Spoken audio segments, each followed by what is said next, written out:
এই অভ্যুত্থান পরবর্তী সময় দেশের মানুষ মনে করেছিল নতুন করে আর কোনো চাঁদাবাজির জন্ম হবে না, কিন্তু আমরা লক্ষ্য করলাম নতুন একটি সংগঠন, যেই সংগঠন তার প্রতিষ্ঠার পর থেকে কোনো ক্রিয়েটিভ কাজ করতে পারেনি, চাঁদাবাজকে এই তারা নতুন স্বাধীনতার পরে তাদের সবচেয়ে বড় ক্রিয়েটিভ কাজে পরিণত করেছে।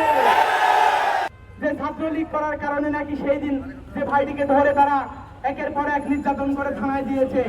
আমরা বলতে চাই, যদি ছাত্রলীগ আর ছাত্রদল এক না হয়, গত 2 দিন আগের রাতে চকবাজারে যেই ছাত্রদল ব্যানার নিয়ে মিছিল করতে পারত না, তারা কিভাবে ছাত্র জনতার উপরে এভাবে গুলি চালাতে পারে? এই অস্ত্র কোথায় থেকে আসলো আমরা জানতে চাই। গত রাতে আগের রাতে যেভাবে আমাদের পুরো মুহুর্মুহ গুলি চালানো হলো, আমাদের ভাইদেরকে যেভাবে আহত করা হলো, এই অস্ত্রবাদীর অস্ত্র কোথায় থেকে আসছে আমরা জানতে চাই। আমরা জানতে চাই যে নতুন করে চাঁদাবাজি তারা শুরু করেছে। এই চাঁদাবাজরা যেভাবে একটার পর একটা দোকানে যাচ্ছে, এখানে বাধা দিলে কি ছাত্র শিবিরকে আবার নির্যাতন করা হবে কিনা আমরা জানতে চাই। আমরা লক্ষ্য করলাম গতকাল কাদু ভাইদের একটা মিছিল হয়েছে, আপনারা দেখেছেন না? 3 সন্তানের বাবা সে নাকি ছাত্র দল করে।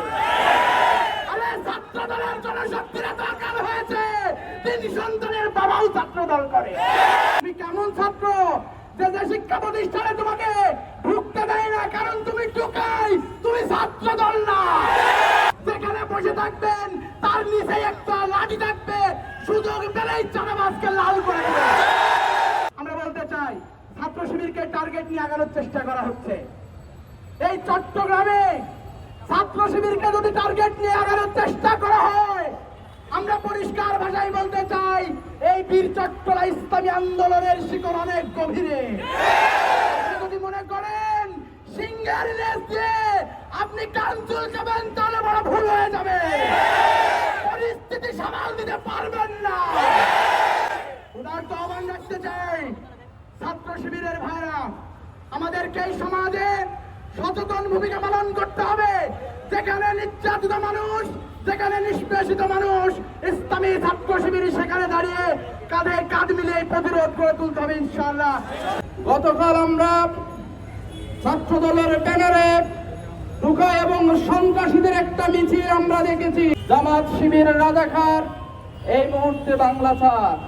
আরেকটি স্লোগান দিয়েছিল, 1-2 শিবির দল, দয়রা দয়রা সবাই কর। তারা আমাদেরকে বাংলা ছাড়ার ঘোষণা দিয়েছিল, তারা বাংলাদেশ ছেড়ে পালিয়েছে। আমি প্রশাসনের কাছে প্রশ্ন রাখতে চাই, তারা এই অস্ত্র পেল কোথায়? তাদের মুরব্বী তারেক জিয়ার কাছে প্রশ্ন রাখতে চাই, এই অস্ত্র তারা কোথায় পেল?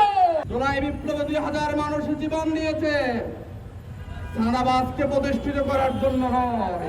তারা হুমকি দিচ্ছেন, চকবাজার দখল করে ফেলেছেন। চকবাজার কি তাদের দখলে ছিল নাকি? আমরা তাদেরকে বলতে চাই, আসেন আপনারা দেশের জনগণ হিসেবে আপনারা নিরাপদ থাকবেন, কিন্তু চাঁদাবাজ হিসেবে যদি এই চকবাজারে আসেন, তাহলে শুধু চকবাজার না, পুরো চট্টগ্রাম আপনারা অনিরাপদ হয়ে যাবে। আমাদের এই ভদ্রতা, আমাদের এই নম্রতাকে যদি আপনারা দুর্বলতা মনে করেন, আপনারা চরম ভুল করবেন। ছাত্র দলের ব্যানারে যারা এসেছিল, সকল টুকা এবং সন্ত্রাসীর জন্য এই চকবাজার নিরাপদ নয়। তাদেরকে দিয়েছেন